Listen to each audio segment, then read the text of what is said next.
Hello दोस्तों, good morning everyone. Myself professor Gunwant Mangnade. दोस्तों, last class में हम लोगों ने जो पॉइंट डिस्कस किया था दैट इज न्यूट्रिशन। न्यूट्रिशन में हमने प्लांट का न्यूट्रिशन कैसे होता है, फोटोसिंथेसिस कैसे होता है, एनिमल का न्यूट्रिशन कैसे होता है, उसमें digestive system of the human being क्या है, उसमें कौन कौन से पार्ट्स आते हैं, ये पूरा डिस्कशन किया था। आज हम उसी लाइफ प्रोसेस चैप्टर का अगला पॉइंट कैरी ऑन कर रहे हैं, डिस्कस करने वाले हैं डिटेल में। ओके, तो वो जो पॉइंट है उसका नाम है रिस्पायरेशन। अभी देखिए, रिस्पायरेशन का सिंपल मीनिंग होता है it is the cellular process. और रिस्पायरेशन में क्या होता है कि प्लांट हो या एनिमल हो, क्या करते हैं, लेते हैं O2 और छोड़ते हैं CO2, तो उसको हम बोलते हैं जनरल रिस्पायरेशन। ओके, या उसी को आप सेलुलर रिस्पायरेशन बोलते हैं। अच्छा, एक्चुअली या पहले सबसे पहले आप अपन डिस्कशन करेंगे कि what is difference between the respiration and breathing. तो ब्रीदिंग जो है एक फिजिकल प्रोसेस है और रिस्पायरेशन जो है एक बायोकेमिकल प्रोसेस है। रिस्पायरेशन जो होता है सेल के अंदर होता है, ब्रीदिंग जो होता है वो atmosphere to lungs and lungs to atmosphere होता है, मतलब गैसेस का एक्सचेंज होता है कहां पे, ब्रीदिंग में। और रिस्पायरेशन जो होता है सेलुलर लेवल तक होता है, सेल के अंदर जाके ग्लूकोज का या कोई ऑर्गेनिक सब्सट्रेट का ब्रेकडाउन होता है और उससे एनर्जी ऑब्टेन होती है, उसको बोलते हैं अपन सेलुलर रिस्पायरेशन। ये हो गया ब्रीदिंग एंड रिस्पायरेशन के अंदर डिफरेंस। दूसरी बात कि रिस्पायरेशन इन प्लांट्स या लोअर ऑर्गेनिजम्स और रिस्पायरेशन ह्यूमन बीइंग, इसमें क्या फर्क है।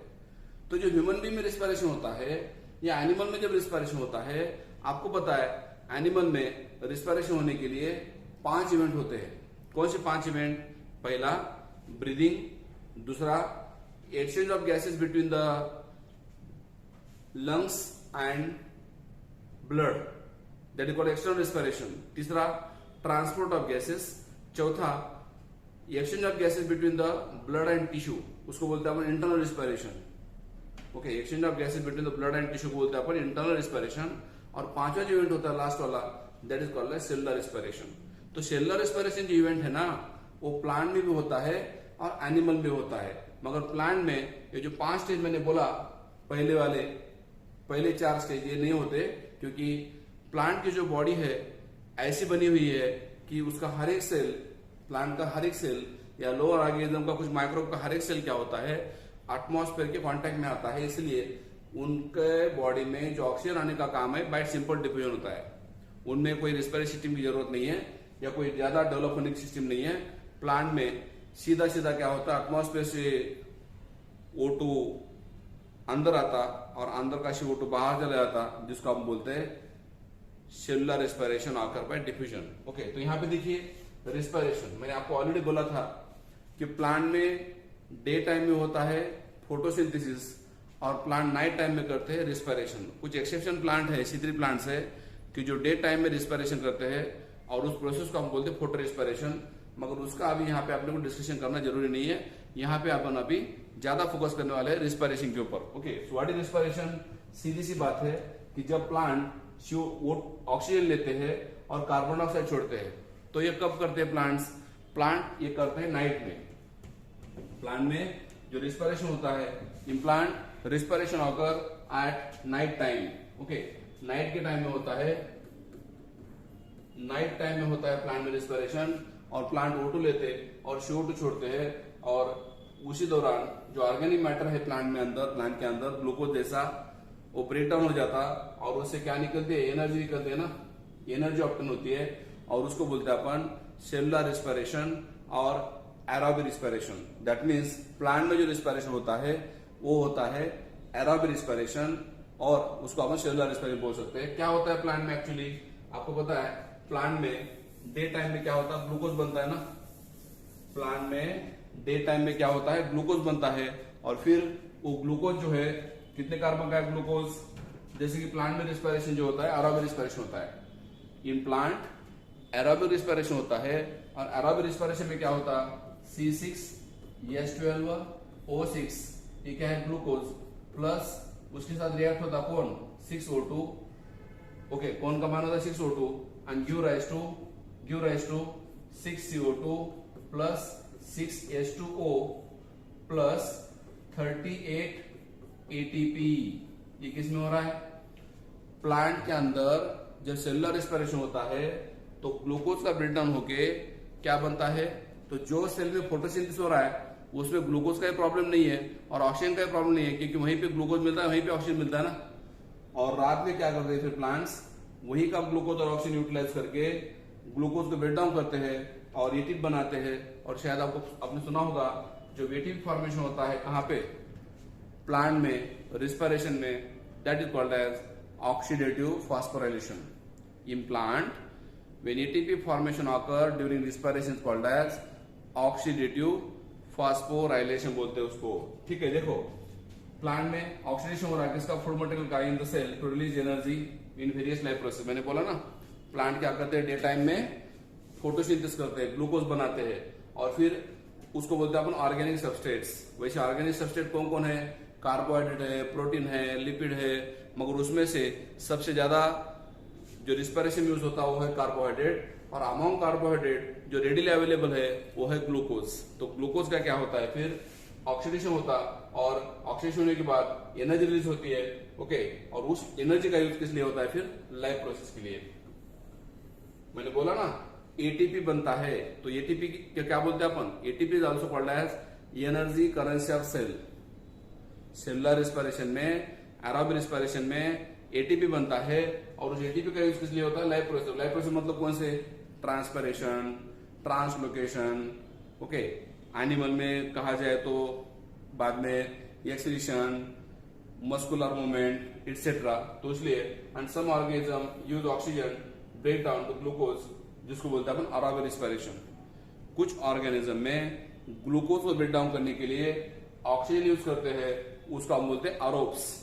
एरोबिक ऑर्गेनिजम्स जो ग्लूकोज का ब्रेक डाउन करने के लिए ऑक्सीजन यूज करते हैं और ग्लूकोज का ब्रेक डाउन होने के बाद क्या निकलता है? CO2 एंड वाटर ना। When glucose is break down to release what? CO2 and water, and some do not use oxygen. तो जो ऑर्गेनिज्म रिस्पिरेशन करते समय ऑक्सीजन यूज करते हैं उसको बोलते हैं अपन एरोब्स या एरोबिक ऑर्गेनिजम्स, और जो ऑर्गेनिजम्स रिस्पिरेशन करते समय ऑक्सीजन यूज नहीं करते उसको बोलते हैं अपन अनएरोब्स या अनएरोबिक रिस्पिरेशन। और you know anaerobic respiration is also called as fermentation. तो ये जो रिएक्शन है, ये जो इक्वेशन है किसका है? This is equation of aerobic respiration और सेलुलर रिस्पिरेशन। ओके, तो देखिए प्लांट में ऐसे होता है। नेक्स्ट, बाद में रिस्पिरेशन में क्या हो रहा है? यहाँ पे एक सीधा सा छोटा सा एक्सपेरिमेंट दिया है। क्या एक्सपेरिमेंट है? यहाँ पे एक टेस्ट ट्यूब है और उस टेस्ट ट्यूब के अंदर लाइम वाटर भरा हुआ है। तो आपको ये तो पता होगा इन जनरल कि लाइम वाटर के साथ अगर कार्बन डाइऑक्साइड मिक्स हो जाता है then lime water turn milky. ये तो आपको बचपन से पता है। तो लाइम वाटर दोनों टेस्ट ट्यूब में भर दिया। उसमें से एक टेस्ट ट्यूब के अंदर क्या किया है? पिचकारी के साथ या इंजेक्शन के साथ हवा अंदर छोड़ी है, कहाँ पे? लाइम वाटर के अंदर। और दूसरी तरफ जो हम माउथ से क्या कर रहे हैं, जब ब्रीदिंग करते हैं तो माउथ से हम कार्बन डाइऑक्साइड छोड़ रहे हैं, कहाँ पे? इस टेस्ट ट्यूब के अंदर लाइम वाटर जो भरा हुआ है। तो आपको पता है जब हम डायरेक्टली माउथ से गैस छोड़ते हैं तो हमारे बॉडी के अंदर का जो कार्बन डाइऑक्साइड है डायरेक्ट टेस्ट ट्यूब के अंदर जाएगा, और इस टेस्ट ट्यूब बी में क्या होगा?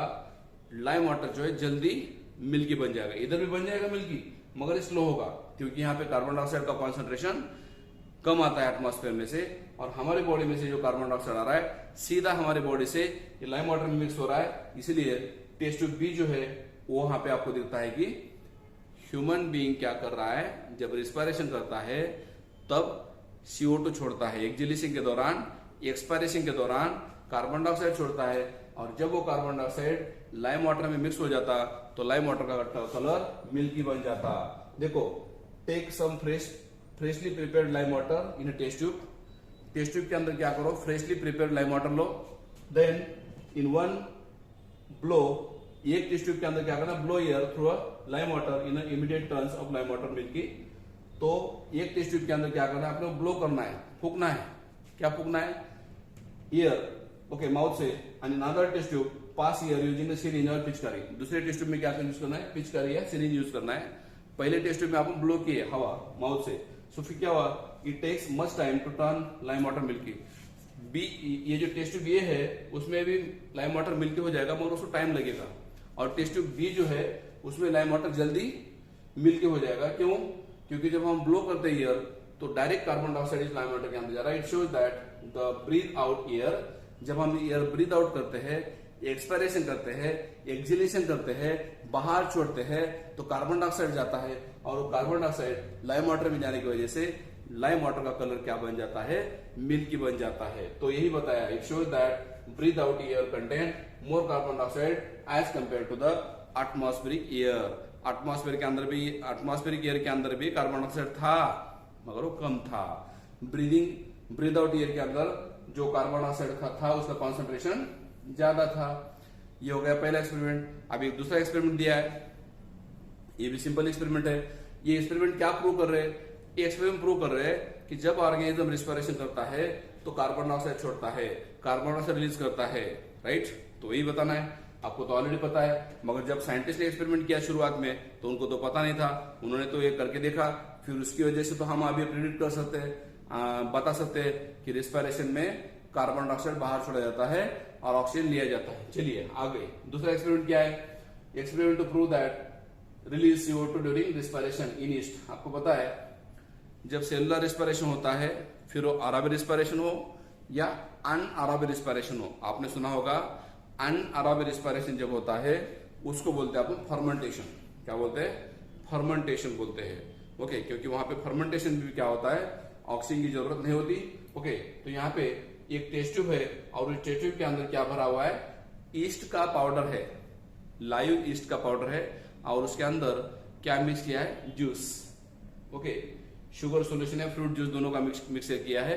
किसके साथ? ईस्ट के साथ। तो फिर देखिए, add some yeast to fruit juice और शुगर। देखो ये टेस्ट ट्यूब के अंदर क्या लेना है? फ्रूट का जूस लो या शुगर सोल्यूशन लो और उसके अंदर क्या डालो? ईस्ट डालो। आपको पता है what is east? Unicellular fungus, जो क्या करता है? अल्कोहलिक फर्मेंटेशन करता है। कौन? ईस्ट। और शुगर का कन्वर्शन इथिल अल्कोहल बनाता ना, कौन? ईस्ट।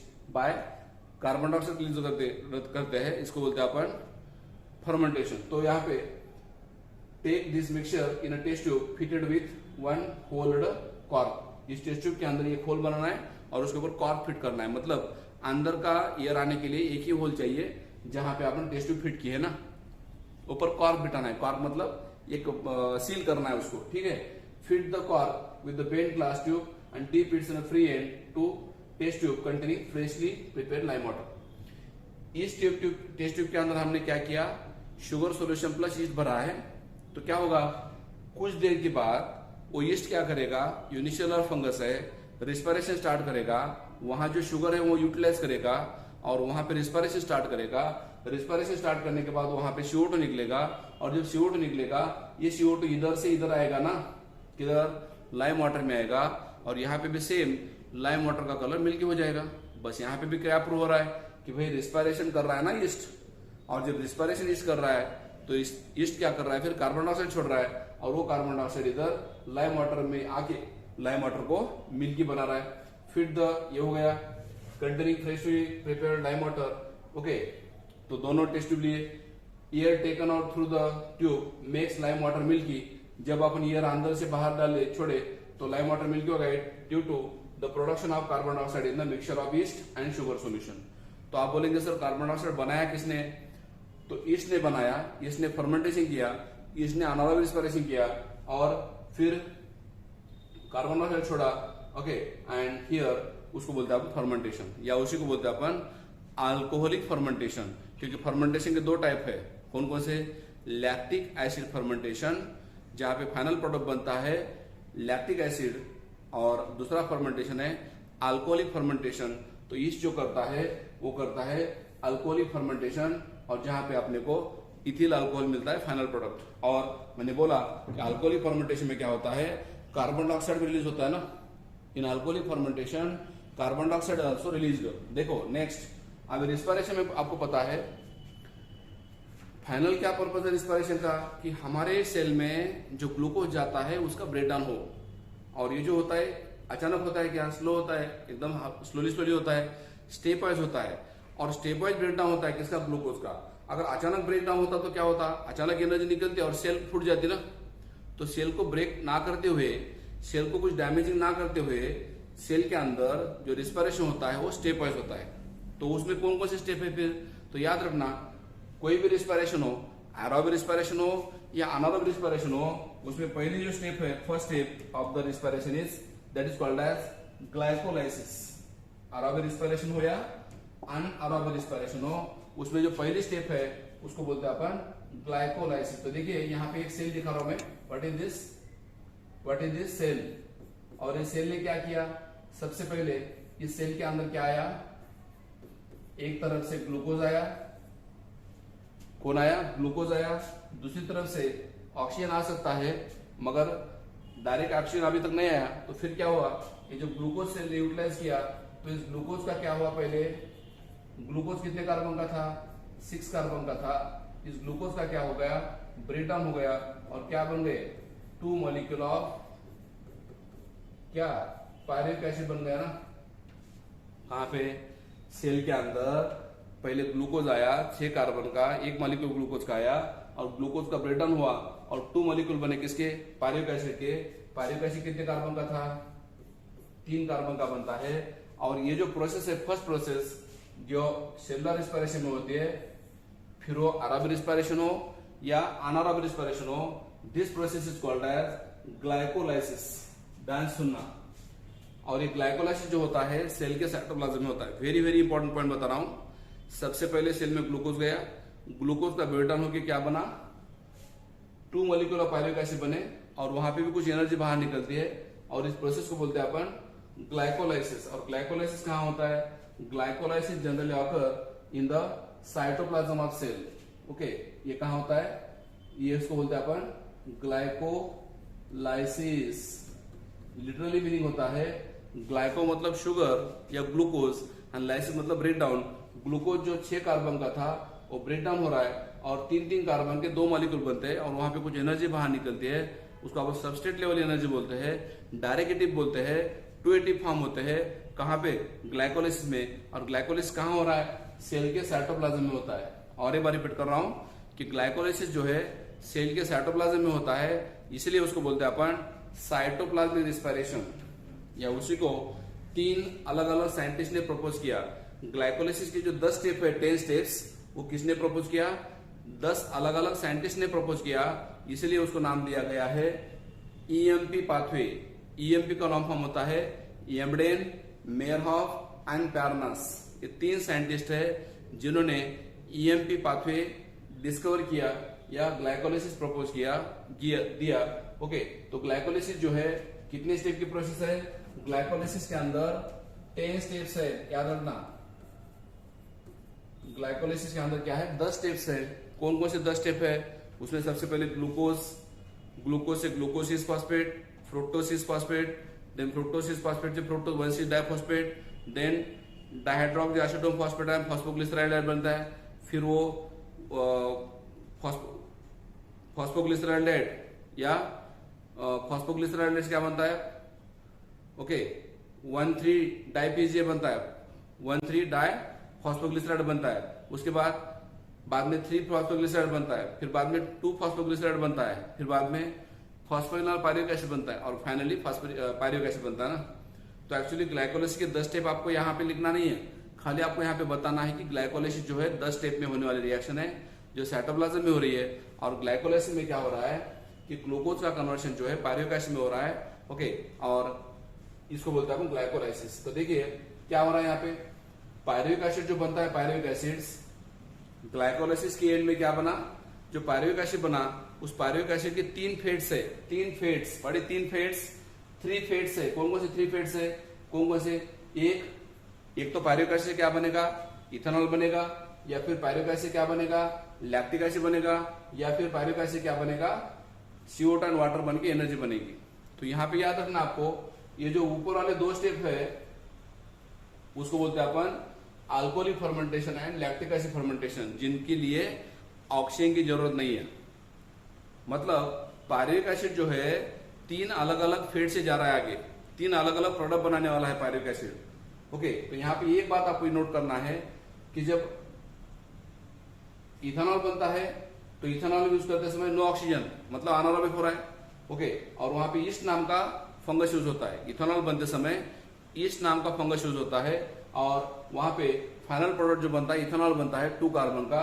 और एक बात इंपॉर्टेंट है कि जब इथेनॉल बनता है तो उसको बोलते हैं अपन अल्कोहलिक फर्मेंटेशन। और अल्कोहलिक फर्मेंटेशन में याद रखना कार्बन डाइऑक्साइड रिलीज होता है बेटा। अल्कोहलिक फर्मेंटेशन में क्या रिलीज होता है? कार्बन डाइऑक्साइड रिलीज होता है और उसी के साथ साथ एनर्जी बनती है। और यहाँ पे कितनी एनर्जी बनती है? कोई भी अनारोबिक रिस्पिरेशन हो वहां पे खाली 2 एटीपी बनते हैं। अल्कोहलिक फर्मेंटेशन हो या लैक्टिक एसिड फर्मेंटेशन हो, उन दोनों फर्मेंटेशन में क्या बनते हैं? खाली 2 एटीपी फॉर्म होते हैं एनर्जी के फॉर्म में, वो भी direct substrate level ATP form होते हैं, क्योंकि वहां पे ईटीएस नाम की रिएक्शन नहीं होती। क्योंकि यहाँ और एक बात आपको यहाँ पे नोट करना है कि अल्कोहलिक फर्मेंटेशन में और लैक्टिक एसिड फर्मेंटेशन में नो ऑक्सीजन है और नो माइटोकॉन्ड्रिया है। क्योंकि ये जो रिएक्शन हो रही है ना अल्कोहलिक फर्मेंटेशन और लैक्टिक एसिड फर्मेंटेशन, इसको ऑक्सीजन की भी जरूरत नहीं है, इसको माइटोकॉन्ड्रिया की जरूरत नहीं है। ये खाली साइटोप्लाज्म में होता है, लोअर ऑर्गेनिज्म में होता है। ओके, या फिर दूसरा जो मैंने फर्मेंटेशन बोला वो कौन सा है? Lactic acid fermentation. ये होता है बैक्टीरिया में। कौन सी बैक्टीरिया? लैक्टिक एसिड बैक्टीरिया, या उसी को अपन लैक्टोबैसिलस बोलते हैं। वन टाइप ऑफ बैक्टीरिया है और उसके अंदर लैक्टोबैसिलस के अंदर होता है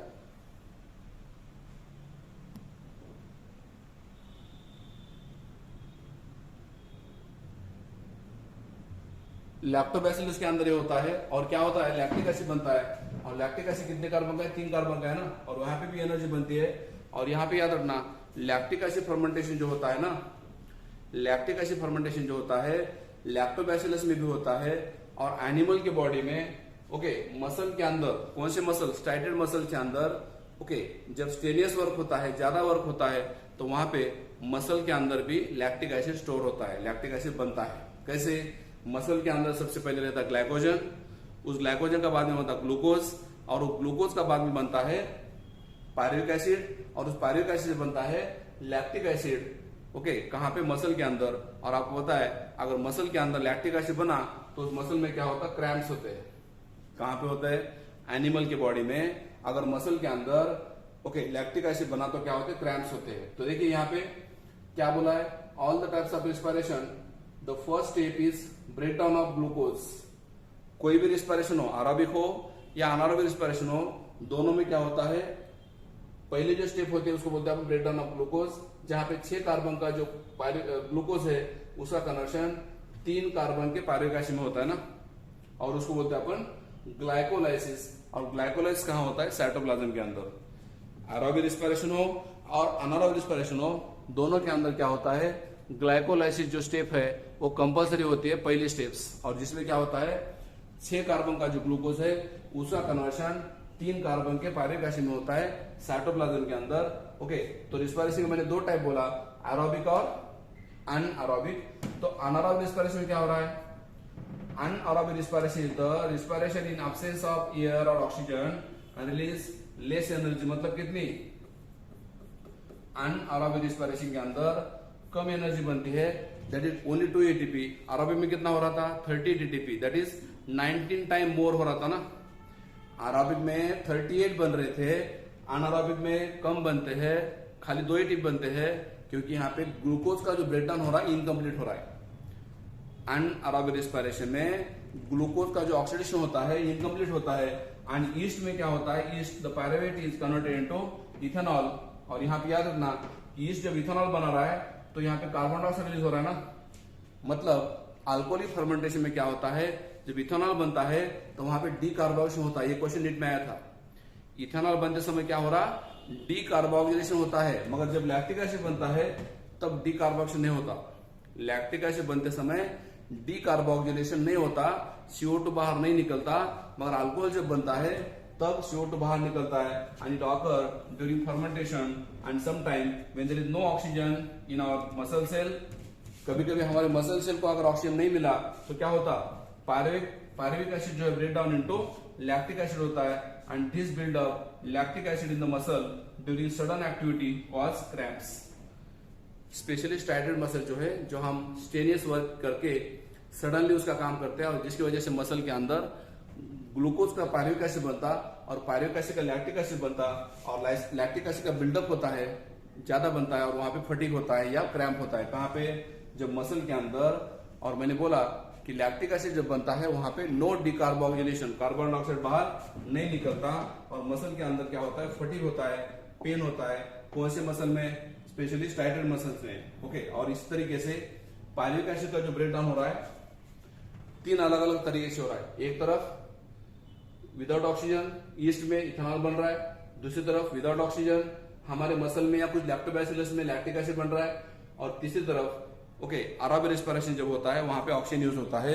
एरोबिक रेस्पिरेशन में ऑक्सीजन भी यूज होता है और इवन दो माइटोकॉन्ड्रिया भी यूज होते हैं। कहां पे? एरोबिक रेस्पिरेशन में। तो देखिए अनारोबिक रेस्पिरेशन कहां होता है? मैंने बोला अनएरोबिक रेस्पिरेशन जो होता है साइटोप्लाज्म में होता है बोला, लोअर ऑर्गेनिज्म में होता है बोला। ओके, यूनिसेलुलर यूकैरियोट में होता है लाइक यीस्ट, और प्रोकैरियोट में होता है बोला लाइक लैक्टोबैसिलस। अनएरोबिक रेस्पिरेशन जो होता है प्रोकैरियोट में होता है लाइक लैक्टोबैसिलस, और यूनिसेलुलर यूकैरियोट में होता है लाइक यीस्ट होता है। ओके, चलो नेक्स्ट एरोबिक रेस्पिरेशन का किस में होता है? एरोबिक रेस्पिरेशन होता है यूकैरियोटिक ऑर्गेनिज्म में, जिसमें न्यूक्लियस भी है और माइटोकॉन्ड्रिया भी प्रेजेंट रहता। Okay, so aerobic respiration is the respiration in presence of air और ऑक्सीजन प्रेजेंट है ना, and release much energy. Aerobic respiration में क्या होता है? मच एनर्जी निकलती है, मतलब कितना? 38 एटीपी निकलती है। ओके, एरोबिक रेस्पिरेशन मैंने ऑलरेडी आपको इक्वेशन लिख के दिया इसका कि एक ग्लूकोज मॉलिक्यूल ब्रेक होकर 38 बनते हैं, and here pyruvate break down to using oxygen in mitochondria and gives 3 carbon dioxide molecule. यहाँ पे एक बात आपको नोट करना है कि एक पायरुविक एसिड अगर ब्रेक डाउन हुआ तो 3 CO2 निकलते हैं, और आपको पता है ग्लाइकोलाइसिस के एंड में क्या होता? 2 पायरुविक एसिड निकलते हैं ना। ग्लाइकोलाइसिस के एंड में आप लोग कितने मिलते हैं पायरुविक एसिड? 2। अगर एक पायरुविक एसिड का ऑक्सीडेशन हुआ तो 3 कार्बन डाइऑक्साइड निकल रहे हैं, और अगर 2 पायरुविक एसिड का ऑक्सीडेशन हुआ, 2 पायरुविक एसिड का ऑक्सीडेशन हुआ तो अपने को क्या मिलने वाले हैं?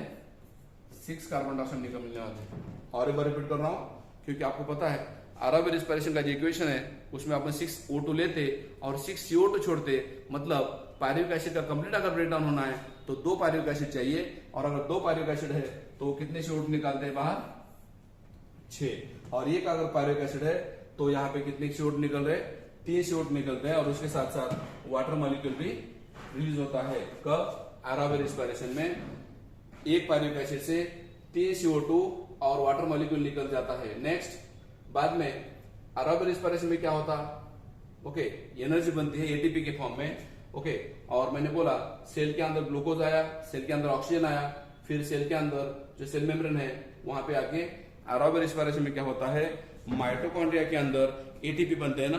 कहां पे? माइटोकॉन्ड्रिया के अंदर एटीपी बनते हैं।